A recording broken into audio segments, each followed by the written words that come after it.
U.S. Attorney General Merrick Garland issued a statement saying his Justice Department is urgently exploring all options to challenge Texas's heartbeat law, which the U.S. Supreme Court allowed to take effect last week.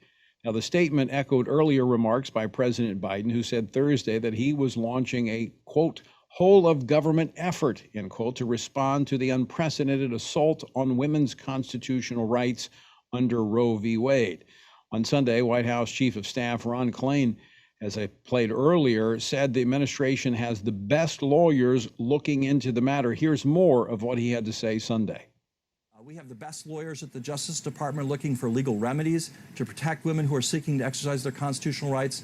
We have the team at HHS looking at what means we can do to try to get women the health care services they need in the face of this Texas law. And we have the Gender Policy Council here at the White House, the first time a president's ever had a policy council devoted to gender issues, coordinating all this work to bring options forward for the president and the vice president. So you think it's possible that you think it's possible that you can do something on a federal level? We are going to find ways, if they're at all possible, and I think they are possible, we're going to find ways to make a difference for the women of Texas to try to protect their constitutional rights. Yes. One can only wonder how the situation in Afghanistan could have turned out differently if the Biden administration had put such energy into its exit strategy. Now they're turning to the state of Texas to keep them from protecting the unborn. With me now to talk more about this is the Lieutenant Governor of the state of Texas, Dan Patrick. Lieutenant Governor Patrick, welcome back to the program. Good to be with you again, Tony. Are you surprised at how aggressive the Biden administration is in trying to stop the law from having its intended effect of protecting the unborn in Texas? Well, I'm surprised on a number of things. First of all, Tony, we passed this bill in the Senate back in April. It actually passed through the legislature in May, and there wasn't a word on this bill. And then suddenly, when it becomes law on September 1st, which is what happens when we pass legislation, if it doesn't have 2/3 of a vote and all the Democrats voted against it, it became law last week, and that's when suddenly everyone woke up. And so I'm a little surprised that they were all asleep at the wheel for so long on a bill, Tony, that we think is powerful and unique. And that's why for now the Supreme Court, and I say for now, I'm sure it's going to be challenged again, but they let the bill stand when every other heartbeat bill has been knocked down by the courts or it's never gotten this far. I'm also surprised that the Biden administration is suddenly concerned about women rights in this and looking out for women when they have totally turned their back on all the women in Afghanistan, including Afghani Christians. They've done nothing for the women there. So I'm a little surprised by all of this, but here's the bottom line, Tony, is we passed a unique bill. Every other heartbeat bill that we saw had criminal penalties in the past, and the state would enforce it. This is a unique approach. And this approach is it's a civil offense, and any citizen in Texas can sue a doctor performing an abortion up to $10,000. Now, to my knowledge, the law has been in effect now several days. I don't know that we've had the first abortion or lawsuit filed, but I do know, anecdotally, we're hearing that abortion clinics are stopping doing abortions right now because doctors don't want to be sued. I was discussing this bill last week with the Attorney General there in Texas, Ken Paxton. And it is, I think, a very uniquely crafted. I think it's very clever, quite frankly, how this law was crafted. It has withstood the scrutiny to this point that other laws have not, because, as you said, no criminal penalties, and it is not the state enforcing it. I think it has the left, it has them baffled as to how to stop it. But I want to go to what the Attorney General Garland said yesterday. He brought up the FACE Act, which is the Freedom of Access to Clinic Entrances Act, which was passed back in the 90s, signed by Bill Clinton.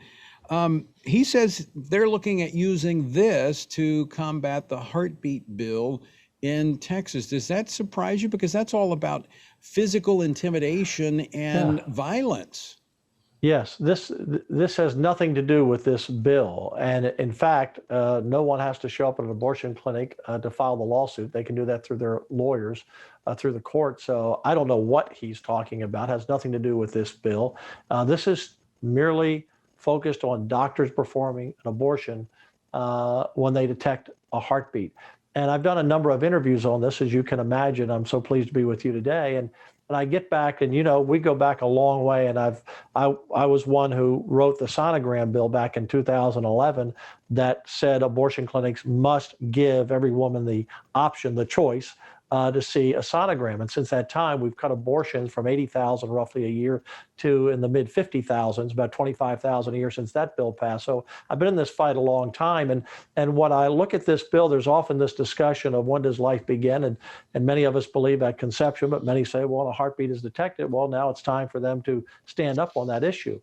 Because when a heartbeat is detected, there's a little Texan in that womb who wants the potential to live at life. And remember, in Roe v. Wade, one of the things the Supreme Court said is every state has a protected interest in the probability of life.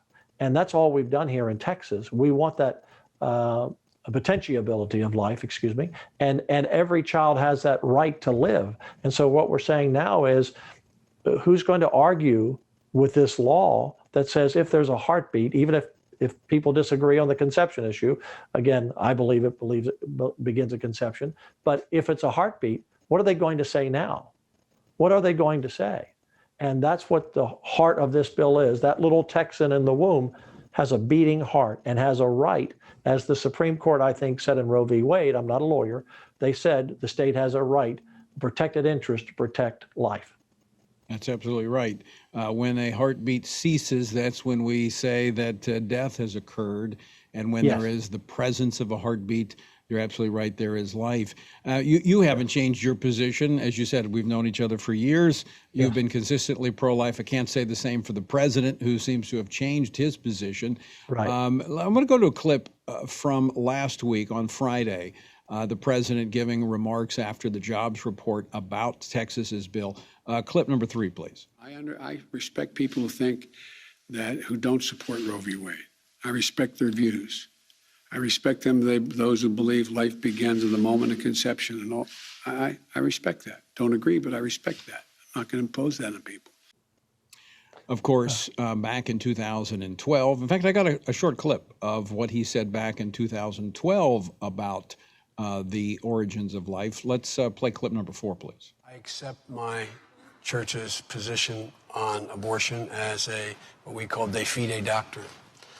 Life begins at conception. That's the church's judgment. I accept it in my personal life. But I refuse to impose it on equally devout Christians and Muslims and Jews. And I just refuse to impose that on others, unlike my friend here, the congressman. So he talks about imposing this view of the sanctity of human life on others, but yet he doesn't hesitate to impose his views that we should fund abortion. Well, he's a typical politician, and there are too many sometimes in both parties, quite frankly. I'm not just criticizing him. People who run for office on what they think they need to say to get elected, either in a primary or a general election. And then there are others, and I think many on both sides, quite frankly, who actually have a foundation on what they believe. And so for me and many Republicans, and obviously in the Texas Senate where this bill passed, again, we passed it 4 times, Tony, before it finally got, I take that back. Let me correct that. We passed it in May. We did get it passed the first time. But we have a number of Republicans in the Texas Senate legislature. We passed so many bills this year. Forgive me for confusing it for a moment. It's been a long 9 months, a lot of special sessions. We've been busy. But we believe this is a foundational principle to our core. So this isn't about politics. I've had some people say, hey, look, this is going to hurt the Republicans at the ballot box. Well, what's the Bible say about when a man, chooses the world, he loses his soul and the ways of the world? And so for me, it's just between me and God here. We're born in the image of God. We're taking the life of, it's foundational. Lieutenant Governor, we're up against a break. We got to leave it there. Thanks for joining us. Thanks for fighting for the unborn.